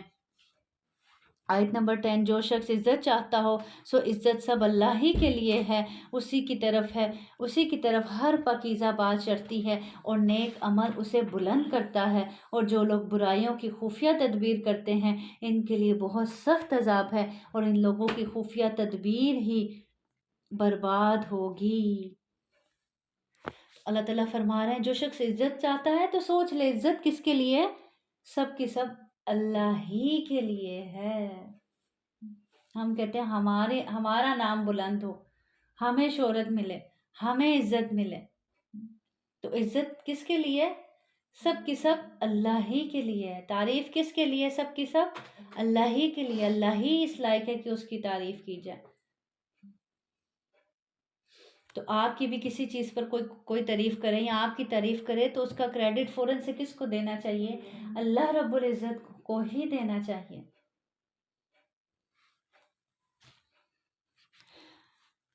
اور اسی کی طرف ہر پاکیزہ بات چڑھتی ہے اور نیک عمل اسے بلند کرتا ہے۔ مثلاً کیا بات سمجھ میں آئی اس سے، کہ اسی کی طرف ہر پاکیزہ بات چڑھتی ہے اور نیک عمل اسے بلند کرتا ہے۔ یعنی جو بھی آپ تسبیح کرتے ہیں، اللہ کا ذکر کرتے ہیں، پاکیزہ بات جو بھی منہ سے نکالتے ہیں، نیک عمل ہی اس کو پروان چڑھاتے ہیں، اوپر پہنچاتے ہیں۔ کیسے؟ مثال کے طور پر آپ زبان سے کہتے رہیں استغفر اللہ استغفر اللہ اور ساتھ ساتھ گناہ کرتے رہیں، تو کیا وہ استغفر اللہ اوپر پہنچے گی؟ نہیں پہنچے گی نا۔ ہاں، ڈرامہ دیکھ رہے ہیں مزے سے، فلم دیکھ رہے ہیں، اچھا جی استغفر اللہ، اللہ معاف کر دیں، تو کیا وہ معافی اوپر پہنچے گی؟ کہ مسلسل گناہ کیے جا رہے ہیں اور کرتے ہوئے کہہ رہے ہیں اللہ معاف کر دے، پھر چھوڑ بھی نہیں رہے اس کو، تو کیا وہ ہماری استغفر اللہ اوپر پہنچے گی؟ نہیں پہنچے گی نا۔ تو یہاں پہ یہی کہا جا رہا ہے کہ ہر پاکیزہ بات اوپر چڑھتی ہے اور نیک عمل اس کو اوپر چڑھاتے ہیں۔ نیک عمل ہی نہیں ہے اور زبان سے جتنی مرضی پھر تسبیح کر لو، زبان سے کہتے ہیں الحمدللہ، ساتھ میں شکووں کی بوچھاڑ، تو کیا وہ الحمدللہ اوپر پہنچے گے؟ نہیں پہنچے گا نا۔ آپ کہتے ہیں اللہ اکبر، اللہ سب سے بڑا ہے، اللہ اکبر، اٹھتے بیٹھتے کہ اللہ اکبر، اللہ سب سے بڑا ہے، اور جب اذان ہو اللہ اکبر تو اگنور کر دیں، نماز کے لیے آئیں نا۔ اور یہاں ایک طرف لوگوں کی بات ہے، دوسری طرف اللہ کا حکم ہے، آپ بات لوگوں کی مان رہے ہیں اور کہتے جا رہے ہیں اللہ اکبر، تو آپ نے کس کو بڑا مانا؟ لوگوں کو بڑا مانا نا۔ تو پھر وہ آپ کا اللہ اکبر کہنا اوپر چڑھے گا؟ نہیں چڑھے گا نا۔ پھر اسی طرح آپ کہتے ہیں سبحان اللہ سبحان اللہ، اللہ پاک ہے، اللہ پاک ہے، اور ساتھ میں شرک بھی کرتے جائیں، تو کیا وہ سبحان اللہ اوپر پہنچے گا؟ نہیں پہنچے گا نا۔ تو یہاں پہ اس سے یہی مراد ہے کہ اس کی طرف ہر پاکیزہ بات چڑھتی ہے اور نیک عمل اسے بلند کرتا ہے۔ اسی طرح حدیث میں آتا ہے آپ صلی اللہ علیہ وسلم نے فرمایا تم لوگ اللہ کی عظمت کا جو بھی ذکر کرتے ہو، یعنی تسبیح سبحان اللہ کہتے ہو، تحلیل لا الہ الا اللہ کہتے ہو، تحمید الحمدللہ کہتے ہو، وہ عرش کے ارد گرد چکر لگاتے ہیں اور ان کی ایسی بن بناہٹ ہوتی ہے جیسے شہد کی مکھیوں کی بن بناہٹ۔ شہد کی مکھیاں کہیں ہوں تو ان کی بن بناہٹ محسوس ہوتی ہے نا، ویسے بھی مکھی کان کے پاس سے گزرے تو ایک عجیب سی بن بناہٹ محسوس ہوتی ہے۔ تو جو بھی انسان ذکر کرتا ہے وہ عرش کے گرد کیا ہوتی ہے، وہ تسبیح عرش کے گرد چکر لگاتی ہے اور ایسے بن بناہٹ ہوتی ہے جیسے شہد کی مکھیوں کی بن بناہٹ۔ وہ اپنے کہنے والے کا اللہ کے دربار میں ذکر کرتے ہیں، کیا تم نہیں چاہتے کہ اللہ کے دربار میں تمہارا ذکر کیا جائے؟ سبحان اللہ. جیسے ہم تسبیح کر رہے ہوتے ہیں نا تو اکثر ہمارے منہ سے ہلکی سی بنبناہٹ سی نکل رہی ہوتی ہے. وہ بنبناہٹ کہاں سنوائی جاتی ہے؟ وہ بنبناہٹ اللہ کے عرش کے گرد کیا لگاتی ہے؟ چکر لگاتی ہے اور اپنی تسبیح کرنے والے کا نام سنایا جاتا ہے. سبحان اللہ. تو اب آج سے جب بھی ذکر کریں تو اس سوچ سے کریں، اور جب اس سوچ سے ذکر کریں گے تو پھر ہو ہی نہیں سکتا کہ آپ دل سے ذکر نہ کریں. آپ کے اندر یہ فیلنگز ہوں کہ میں جو یہ سبحان اللہ الحمدللہ پڑھ رہی ہوں یہ وہاں سنوایا جا رہا ہے، یہ تسبیح وہاں چکر کاٹے گی اور میرا نام لیا جائے گا. کتنی خوبصورت حدیث ہے جو آپ کے ذکر کو مزید خوبصورت بنا سکتی ہے اگر ہم اس کو یاد رکھیں تو. پھر آگے اللہ رب العزت فرماتے ہیں آیت نمبر 12 میں وَمَا يَسْتَوِي الْبَحْرَانِ، اور دو سمندر برابر نہیں ہوتے. یہ میٹھا پیاز بجھانے والا جس کا پانی آسانی سے گلے سے اترنے والا ہے، اور یہ نمکین ہے کڑوا، اور ہر ایک میں سے تم تازہ گوشت کھاتے ہو اور زینت کا سامان نکالتے ہو جو تم پہنتے ہو. اور تو اس میں کشتیوں کو دیکھتا ہے پانی کو چیرتی ہوئی چلنے والی ہیں تاکہ تم اس کے فضل میں سے حصہ تلاش کرو اور تاکہ تم اللہ کا شکر ادا کرو. جیسے دو سمندر ہیں الگ الگ، ایک میٹھا پانی ایک کھارا پانی، ایسے ہی انسان اور حالات بھی دو طرح کے ہوتے ہیں اور دونوں سے فائدہ پہنچتا ہے. اب اللہ تعالیٰ یہاں پہ کیا کہہ رہے ہیں کہ دونوں سمندروں سے تم کیا نکالتے ہو؟ تازہ گوشت نکالتے ہو. تو اس کا مطلب ہے کہ جو برے لوگ ہوتے ہیں ان سے بھی کہیں نہ کہیں انسان کسی نہ کسی صورت میں فائدہ حاصل کر ہی رہا ہوتا ہے. پھر آگے آیت نمبر 15 میں اللہ تعالیٰ فرماتے ہیں یا ایہا الناس انتم الفقراء الی اللہ واللہ هو الغنی الحمید. اے لوگو تم ہی اللہ کی طرف محتاج ہو اور اللہ ہی سب سے بے پرواہ تمام تعریفوں کے لائق ہے. اگر وہ چاہیں تو تمہیں لے جائے اور نئی مخلوق لے آئے اور یہ اللہ پر کچھ بھی مشکل نہیں ہے. تم اللہ کے محتاج ہو، اللہ کو تو تمہاری ضرورت نہیں ہے، ہمیں اللہ کی ضرورت ہے، اللہ کو تو ہماری ضرورت نہیں ہے. اگر ہم اس سے دور بھاگنا چاہتے ہیں تو اس کو تو کوئی پرواہ نہیں. بہت سے لوگ ہیں جو اللہ کے بہت قریب ہیں، بہت سے لوگ ہیں جو اللہ کی عبادت کرنے والے ہیں. تو اگر ہم اس سے دور ہوتے ہیں تو اس میں ہمارا ہی نقصان ہے. ہمیں اپنے رب کی ضرورت ہے اس دنیا، اس جہان میں بھی اور اس جہان میں بھی.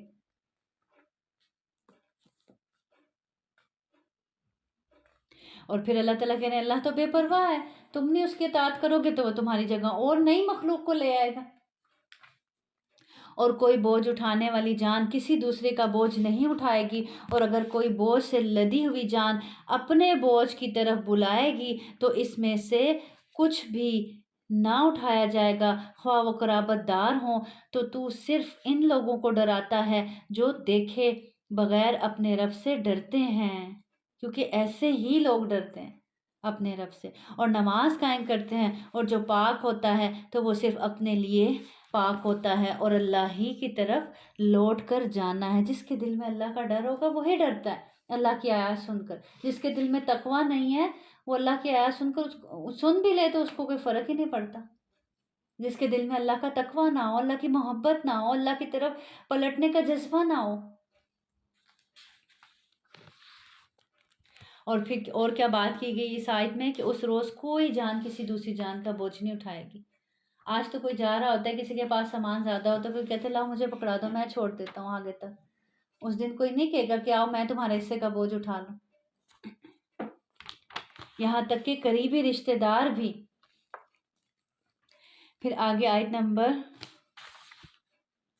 27 میں اللہ تعالیٰ فرماتے ہیں کیا تو نے نہیں دیکھا کہ بے شک اللہ نے آسمان سے کچھ پانی اتارا، پھر ہم نے اس کے ساتھ کئی پھل نکالے جن کے رنگ مختلف ہیں، اور پہاڑوں میں سے کچھ سفید اور سرخ قطعے ہیں جن کے رنگ مختلف ہیں، اور کچھ سخت کالے سیاہ ہیں، اور کچھ لوگوں اور جانوروں اور چوپایوں میں سے بھی ہیں جن کے رنگ اسی طرح مختلف ہیں. اللہ سے تو ان کے بندوں میں سے صرف جاننے والے ہی ڈرتے ہیں، بے شک اللہ سب پر غالب بے حد بخشنے والا ہے. سب سے پہلے اللہ رب العزت کائنات پر غور کراتے ہیں کہ بے شک اللہ نے آسمان سے دیکھو تو صحیح کیسے پانی اتارا، پھر اس کے ذریعے کیسے پھل نکالے، اور پھر رنگ برنگے پھل، اور پھر پہاڑوں کو دیکھو، کچھ سفید ہیں، کچھ سرخ ہیں، کچھ حصے پہاڑوں کے، کچھ سخت ہیں، کچھ کالے ہیں، کچھ سیاہ ہیں. تو کس طرح طرح طرح کے رنگ برنگی چیزیں اللہ رب العزت کہہ رہا ہے اس نے تمہارے لیے بنائی. لیکن اللہ سے کون ڈرتے ہیں؟ اللہ تعالیٰ کہہ رہے ہیں اللہ سے تو اس کے بندوں میں سے صرف جاننے والے ہی ڈرتے ہیں، جو اس کو پہچانتے ہیں وہی ڈرتے ہیں. تو پہچانیں گے کیسے اپنے رب کو؟ اس کتاب کے ذریعے، اس کتاب کے علم کے ذریعے.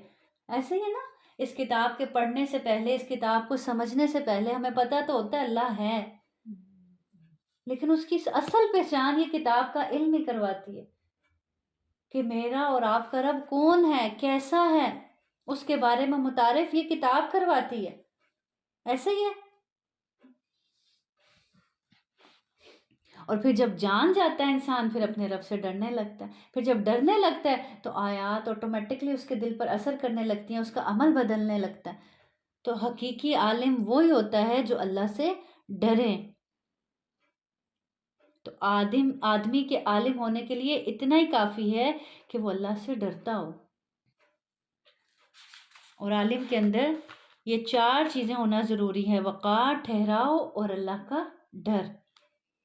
پھر اسی طرح آیت نمبر 29 میں اللہ تعالیٰ فرماتے ہیں بے شک جو لوگ اللہ کی کتاب پڑھتے ہیں اور انہوں نے نماز قائم کی اور جو کچھ ہم نے انہیں دیا اس میں سے انہوں نے پوشیدہ اور ظاہر خرچ کیا، وہ ایسی تجارت کی امید رکھتے ہیں جو کبھی برباد نہ ہوگی. یعنی انہوں نے ایسی تجارت کی ہے جو کبھی ان کو نقصان نہیں دے گی. کون سی تجارت؟ کیسی تجارت؟ جنہوں نے اللہ کو تھام لیا اللہ کی کتاب کے ذریعے، اور انہوں نے نماز قائم کی، اور جو کچھ اللہ نے ان کو دیا ہے، چاہے وہ رزق ہے، چاہے وہ مال ہے، چاہے وہ کوئی بھی نعمت ہے، کوئی بھی صلاحیت ہے، اس کو اللہ کے راستے میں کیا کرتے ہیں؟ خرچ کرتے ہیں.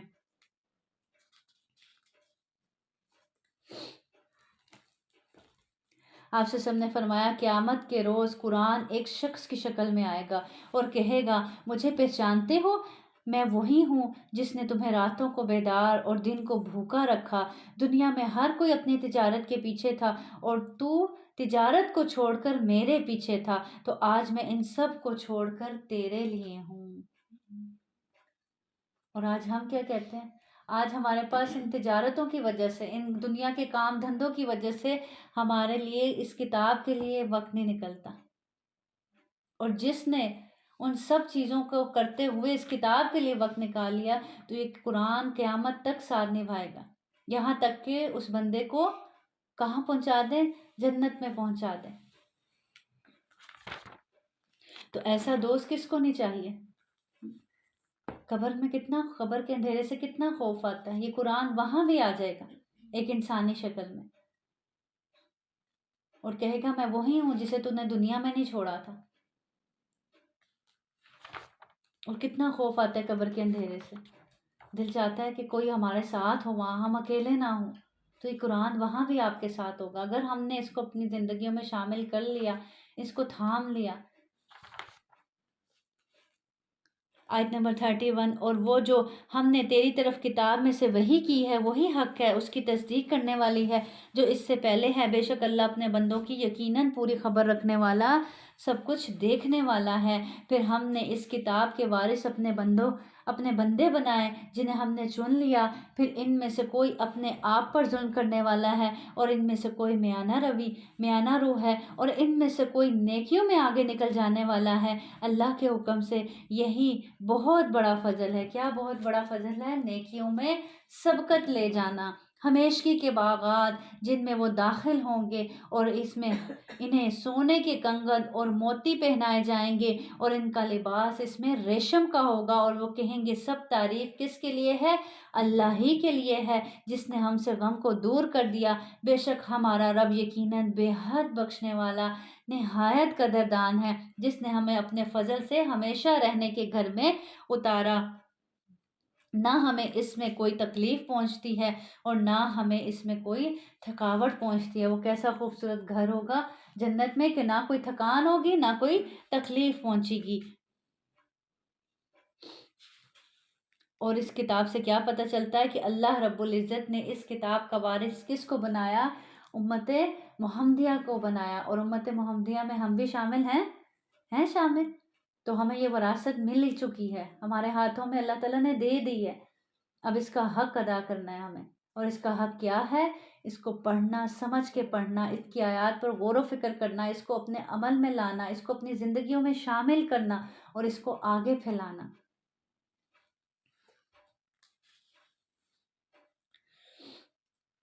تو وارث وہی ہوتے ہیں اس کتاب کے جو اس پر ایمان لانے کے بعد اس پر عمل کرنے والے ہوں، اس پر غور و فکر کرنے والے ہوں اور اس کی خدمت کرنے والے ہوں. اور وہ لوگ جنہوں نے کفر کیا ان کے لیے جہنم کی آگ ہے. کس سے کفر کیا؟ اللہ سے کفر کیا، اس کی کتاب سے کفر کیا، اس کی کتاب کی آیات کا انکار کیا، اس پر عمل نہیں کیا. ان کے لیے جہنم کی آگ ہے، نہ ان کا کام تمام کیا جائے گا، نہ وہ مر جائیں گے. یعنی وہ جہنم ایسی نہ زندہ چھوڑے گی نہ مردہ، اور نہ ان سے اس کا کچھ عذاب ہی ہلکا کیا جائے گا. ہم ایسے ہی ناشکرے کو بدلہ دیا کرتے ہیں. اور وہ اس میں چلائیں گے وَهُمْ يَسْتَرِخُونَ فِيهَا رَبَّنَا أَخْرِجْنَا نَعْمَلْ صَالِحًا غَيْرَ الَّذِي كُنَّا نَعْمَلُ أَوَلَمْ نُعَمِّرْكُمْ مَا يَتَذَكَّرُ فِيهِ مَا تَذَكَّرَ وَجَاءَكُمُ النَّذِيرُ فَذُوقُوا فَمَا لِلظَّالِمِينَ مِن نَّصِيرٍ. اور اس میں چلائیں گے اے ہمارے رب ہمیں نکال لے، ہم نیک عمل کریں گے اس کے خلاف جو ہم کیا کرتے تھے. اور کیا ہم نے تمہیں اتنی عمر نہیں دی کہ اس میں جو نصیحت حاصل کرنا چاہتا حاصل کر لیتا؟ جہنم میں چیخیں گے، چلائیں گے کہ ہمیں نکال لیا جائے، ایک موقع دے دیا جائے، ہم واپس جائیں اور نیک اعمال کر کے آئیں. تو اللہ تعالیٰ کہیں گے کیا تمہیں اتنی عمر نہیں دی تھی کہ اس میں جو نصیحت حاصل کرنا چاہتا کر سکتا تھا؟ ایک عمر گزار کر آیا دنیا میں تم، اور تمہارے پاس خاص ڈرانے والا بھی آیا، بس شک ہو کہ ظالموں کا کوئی مددگار نہیں. آپ سے سب نے فرمایا جہنمی جہنم کے مالک کو پکاریں گے تو 40 سال تک جواب نہ دے گا، اور پھر جب جواب دے گا تو کہے گا یہیں پڑے رہو. پھر اللہ کو پکاریں گے اور اللہ بھی اتنی دیر بعد جواب دے گا جتنا وقت دنیا میں رہے. پھر کہے گا کہ یہیں ذلیل ہو کر پڑے رہو. پھر وہ مایوس ہو جائیں گے. یعنی جہنم پر جو دروغہ کھڑا ہوگا، جو مالک کھڑا ہوگا، اس کو پکارتے رہیں گے، وہ نہیں سنے گا. کب سنے گا؟ 40 سال کی مدت کے بعد. اور جب سنے گا تو پھر کیا کہے گا؟ یہیں پڑے رہو، یہی تمہارا ٹھکانہ ہے. پھر اللہ کو پکاریں گے اور اللہ تعالیٰ بھی ان کی بات کا جواب نہیں دیں گے. اور دنیا میں تو انسان ایک بار پکارتا ہے، ایک قدم بڑھتا ہے اللہ کی طرف، اللہ تعالیٰ 10 قدم آگے ہوتے ہیں. اور اس وقت جب ساری زندگی اللہ کی نافرمانی میں گزار کر اگر جاؤ گے تو پھر اللہ نہیں سنے گا.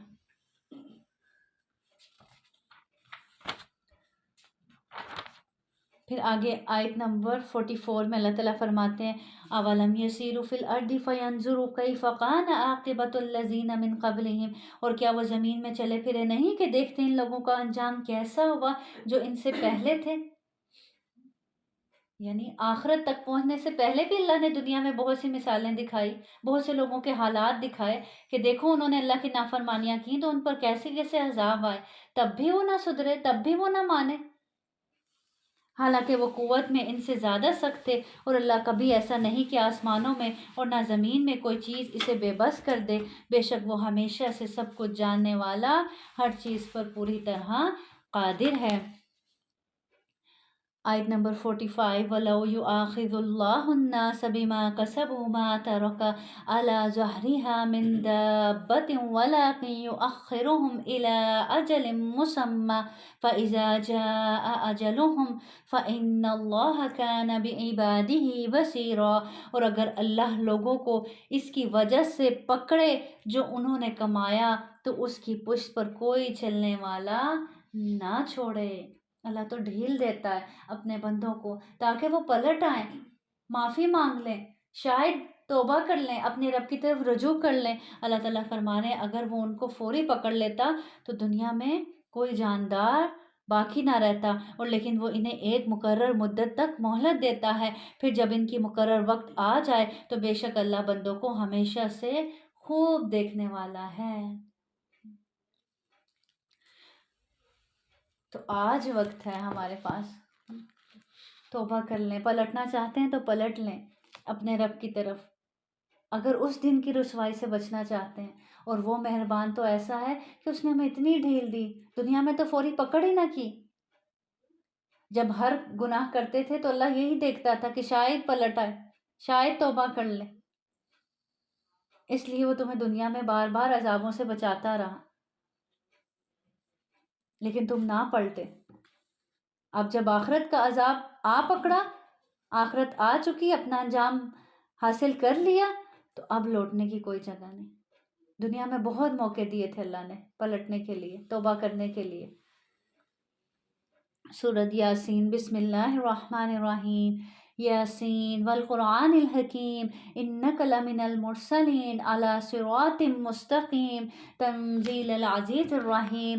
یاسین، اس حکمت سے بھرے ہوئے قرآن کی قسم، بلا شبہ تو یقیناً بھیجے ہوئے لوگوں میں سے ہے، سیدھی راہ پر ہے، یہ سب پر غالب نہایت مہربان کا نازل کیا ہوا ہے۔ کیا؟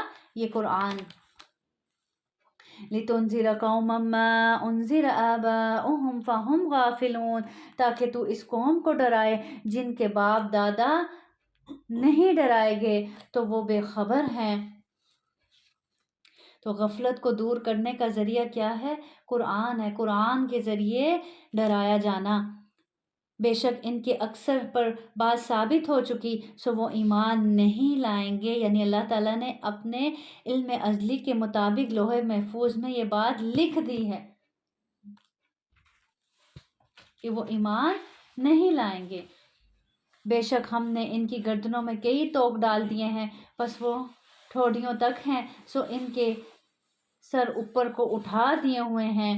اللہ تعالیٰ نے بیان فرمایا کہ یہ بدبخت لوگ جن کے مقدر میں بدبختی لکھ دی گئی ہے، ان کا ہدایت کی طرف پہنچنا ایسا ہی ہے جیسے وہ شخص ہو جس کی گردن میں توق ڈال دیا گیا۔ اب جب گردن میں توق ہے تو وہ گردن موو بھی نہیں ہو سکتی، جھک ہی نہیں سکتی۔ تو ان کے لیے ایسا ہی ہے، ان بدبختوں کے لیے، کہ جو مرضی ان کو بتا لو، جیسا مرضی ان کو سنا لو، لیکن یہ جھکتے ہی نہیں۔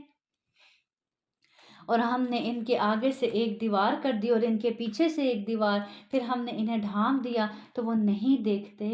یعنی آگے بھی ایک دیوار ہے، پیچھے بھی ایک دیوار ہے۔ آگے کون سی دیوار ہے؟ دنیا کی محبت کی آڑ ہے، جس کی محبت میں پھر انہیں اس سے آگے کچھ نظر ہی نہیں آتا کہ یہ جو جب دنیا کا پردہ ہٹے گا، آگے آخرت ہے، جب وہ کرٹن آگے سے ہٹے گا تو اگلا سٹیپ کیا ہے؟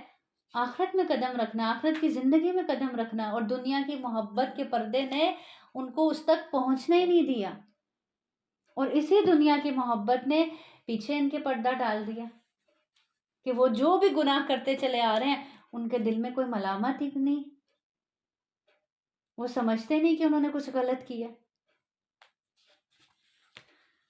تو جیسے اعمال پیچھے چھوڑتے جا رہے ہیں اس پر مطمئن ہے، اور ان پر برابر ہے، خواہ تو انہیں ڈرائے یا انہیں نہ ڈرائے، وہ ایمان نہیں لائیں گے۔ کیوں نہیں لائیں گے؟ کہ ان کے دل سخت ہو گئے۔ دنیا کی محبت نے، دنیا کی لالچ نے ان کے دلوں کو سخت کر دیا۔ اب آپ ان سخت دلوں کو ڈرائیں یا نہ ڈرائیں، یہ ایمان لانے والے ہیں ہی نہیں، اللہ تعالیٰ کہہ رہے ہیں۔ تو صرف اسی کو ڈراتا ہے جو نصیحت کی پیروی کرے اور رحمان سے بن دیکھے ڈرے، سو اسے بڑی بخشش اور باعزت اجر کی خوشخبری دے دیں۔ اِنَّا نَحْنُ نُحْيِي الْمَوْتَىٰ وَنَكْتُبُ مَا قَدَّمُوا وَآثَارَهُمْ وَكُلَّ شَيْءٍ أَحْصَيْنَاهُ فِي إِمَامٍ مُّبِينٍ۔ اللہ تعالیٰ فرماتے ہیں بے شک ہم ہی مردوں کو زندہ کرتے ہیں، اور ہم لکھ رہے ہیں جو عمل انہوں نے آگے بھیجے، اور ان کے چھوڑے ہوئے نشان بھی، جو بھی چیز ہے ہم نے اسے ایک واضح کتاب میں مضبوط رکھا ہے۔ اللہ تعالیٰ کہہ رہے ہیں ہم لکھ رہے ہیں جو بھی عمل انہوں نے آگے بھیجے ہیں، یعنی جو بھی نیکیاں کر رہے ہیں، برائیاں کر رہے ہیں، ہم لکھ رہے ہیں۔ صرف عمل نہیں لکھ رہے، ان کے نشانات بھی لکھ رہے ہیں، ان کے آثار بھی لکھ رہے ہیں۔ جب ہم کوئی نیکی کرتے ہیں کسی جگہ پر بیٹھ کر، یا کوئی گناہ کا کام کرتے ہیں، تو کیا ہوتا ہے؟ وہ گواہیاں بھی لکھی جاتی ہیں، وہ نشانات بھی لکھے جاتے ہیں، جن جن قدموں سے چل کر گئے برائی کے راستے پہ، وہ قدموں کے نشان بھی نامہ اعمال میں لکھے جاتے ہیں۔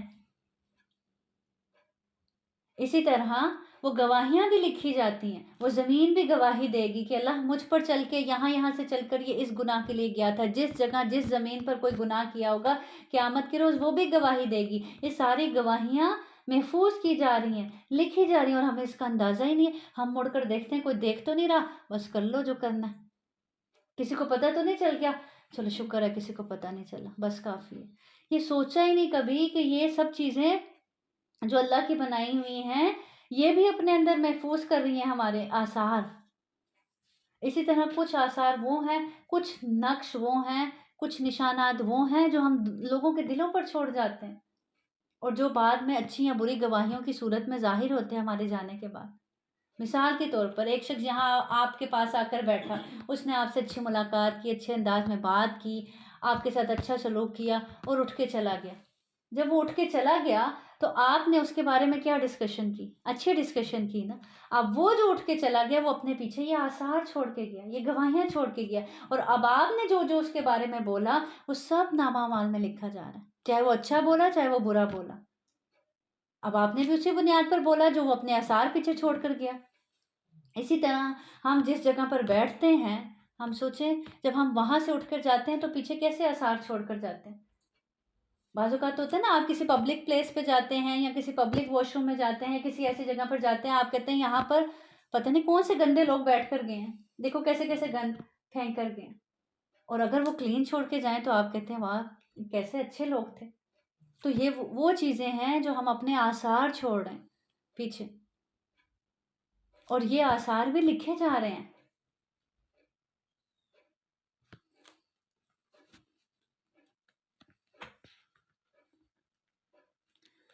تو ایک نیکی جو چلی گئی، پہنچ گئی اللہ تک، اور پیچھے جو اس کے آثار رہ گئے۔ اور آثار میں وہ بھی چیزیں شامل ہیں کہ جیسے کچھ نیکیاں ایسی خوبصورت ہوتی ہیں کہ پچھلی کئی نسلوں تک اس کے آثار ہوتے ہیں۔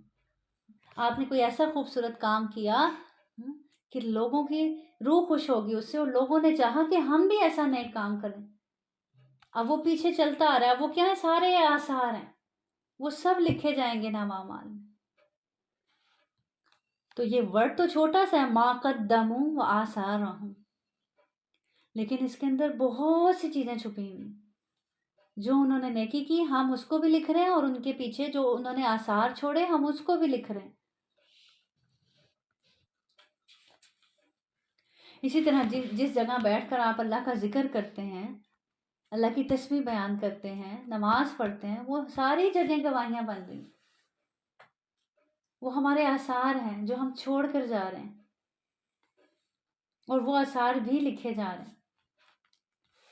آپ سے سب نے فرمایا جب انسان مر جاتا ہے تو اس کے عمل اس سے منقطع ہو جاتے ہیں سوائے 3 چیزوں کے، ایک صدقہ جاریہ، وہ علم جس سے لوگ فائدہ اٹھائیں، اور تیسرا کون سا؟ نیک اولاد جو اس کے لیے ہاتھ اٹھا کر کیا کرے؟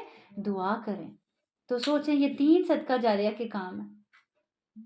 ہم میں سے کس نے ان تینوں میں سے کوئی ایک بھی کیا ہے؟ اپنی اولاد کو اس قابل بنایا ہے کہ ہم دنیا سے چلے جائیں تو وہ ہمارے لیے ہاتھ اٹھا اٹھا کے دعائیں کر سکیں، ایسے نیک کام کر سکیں جس کا اجر ہمیں پہنچتا جائے؟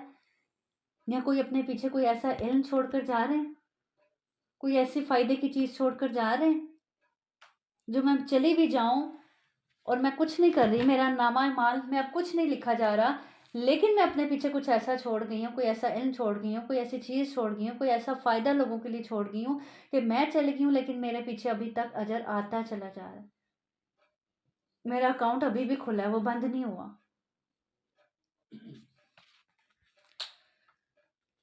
اسی طرح آثار سے مراد نماز کے لیے مساجد کی طرف جانے والے قدموں کے آثار بھی ہیں، جیسا کہ حدیث میں آتا ہے، سیدنا جابر بن عبداللہ بیان کرتے ہیں کہ مسجد نبوی کے آس پاس کچھ مکانات خالی ہوئے تو قبیلہ بنو سلمہ نے ارادہ کیا کہ وہ اپنے محلے سے اٹھ کر یہیں مسجد کے قریب کے مکانات میں آ بسے۔ جب اس کی خبر رسول صلی اللہ علیہ وسلم کو ہوئی تو آپ نے فرمایا مجھے یہ بات معلوم ہوئی ہے کہ تم مسجد کے قریب منتقل ہونا چاہتے ہو، کیا یہ ٹھیک ہے؟ انہوں نے جواب دیا ہاں اے اللہ کے رسول، ہم نے اس کام کا ارادہ کیا ہے۔ تو آپ صلی اللہ علیہ وسلم نے فرمایا اے بنو سلمہ اپنے مکانات ہی میں رہو، تمہارے قدموں کے نشانات جو تم مسجد کی طرف چل کر آتے ہو وہ اللہ کے ہاں لکھے جاتے ہیں۔ نماز کا اجر بھی لکھا جاتا ہے، نماز بھی لکھی جاتی ہے، اور جتنے قدم چل کر آئے وہ قدم بھی لکھے جاتے ہیں۔ اپنے مکانات ہی میں رہو، تمہارے قدموں کے نشانات اللہ کے ہاں لکھے جاتے ہیں، اور ان کا بھی تمہیں قیامت کے روز کیا ملے گا؟ اجر ملے گا۔ اور ان کے لیے بستی والوں کو بطور مثال بیان کر جب اس میں بھیجے ہوئے آئے، جب ہم نے ان کی طرف 2 پیغمبر بھیجے تو انہوں نے ان دونوں کو جھٹلایا، پھر ہم نے تیسرے کے ساتھ تقویت دی تو انہوں نے کہا بے شک ہم تمہاری طرف بھیجے ہوئے ہیں۔ انہوں نے کہا تم ہمارے جیسے ہی بشر ہو، ہمارے جیسے ہی تو بشر ہو، اور رحمان نے کوئی چیز نازل نہیں کی، تم تو محض جھوٹ ہی کہہ رہے ہو۔ انہوں نے کہا ہمارا رب جانتا ہے یقیناً ہم تمہاری طرف ضرور بھیجے ہوئے ہیں، اور ہم پر صاف پہنچا دینے کے سوا کوئی ذمہ داری نہیں۔ یہاں پہ اللہ پاک ایک بستی والوں کی مثال بیان کر رہے ہیں جن کے پاس 2 ڈرانے والے آئے اور انہوں نے ان کا کیا کیا؟ انکار کیا۔ انہوں نے کہا بے شک ہم نے تمہیں منحوس پایا، یقیناً اگر تم باز نہ آئے تو ہم ضرور ہی سنسار کر دیں گے، اور تمہیں ہماری طرف سے ضرور ہی دردناک عذاب پہنچے گا۔ انہوں نے کہا تمہاری نحوست تمہارے ساتھ ہے، کیا اگر تمہیں نصیحت کی جائے بلکہ تم حد سے بڑھنے والے لوگ ہو۔ وَجَاءَ مِنْ أَقْصَى الْمَدِينَةِ رَجُلٌ يَسْعَىٰ قَالَ يَا قَوْمِ اتَّبِعُوا الْمُرْسَلِينَ اتَّبِعُوا مَن لَّا يَسْأَلُكُمْ أَجْرًا وَهُم مُّهْتَدُونَ۔ اور شہر کے سب سے دور کنارے سے ایک آدمی دوڑتا ہوا آیا، اس نے کہا اے میری قوم ان رسولوں کی پیروی کرو، ان کی پیروی کرو جو تم سے کوئی اجرت نہیں مانگتے اور وہ سیدھی راہ پائے ہوئے ہیں۔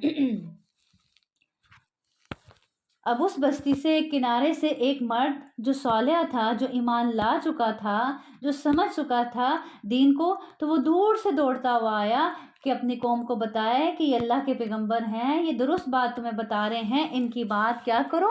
مان لو۔ اور یہی حقیقت ہے، جو مان جاتا ہے، جس کے دل میں ایمان جگہ پکڑ لیتا ہے، اللہ کا تقوی آ جاتا ہے، یقین پختہ ہو جاتا ہے، پھر اس کا دل چاہتا ہے کہ وہ چیخ چیخ کے سب کو بتائے، سب کو اس راستے کی خبر دے جس راستے نے اس کے دل کو اطمینان دیا، اس کو سکون دیا۔ تو یہ شخص بھی دوڑتا ہوا آیا اور قوم کو کہنے لگا کہ ان کی بات مان لو۔ وَمَن يَقْنُتْ مِنكُنَّ لِلَّهِ وَرَسُولِهِ وَتَعْمَلْ صَالِحًا نُؤْتِهَا أَجْرَهَا مَرَّتَيْنِ وَأَعْتَدْنَا لَهَا رِزْقًا كَرِيمًا يَا نِسَاءَ النَّبِيِّ لَسْتُنَّ كَأَحَدٍ مِّنَ النِّسَاءِ إِنِ اتَّقَيْتُنَّ فَلَا تَخْضَعْنَ بِالْقَوْلِ فَيَطْمَعَ الَّذِي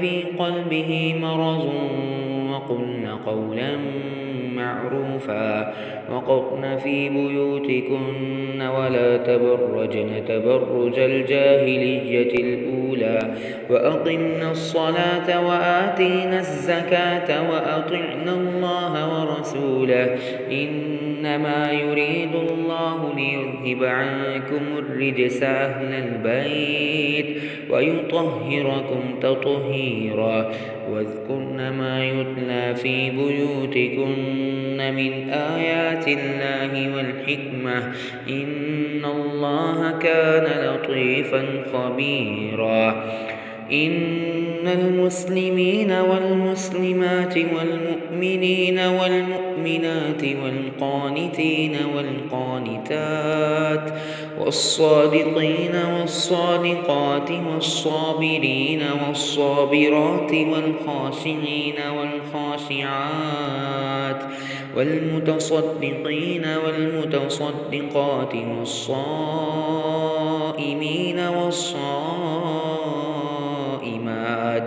والحافظين فروجهم والحافظات والذاكرين الله كثيرا والذاكرات أعد الله لهم مغفرة وأجرا عظيما.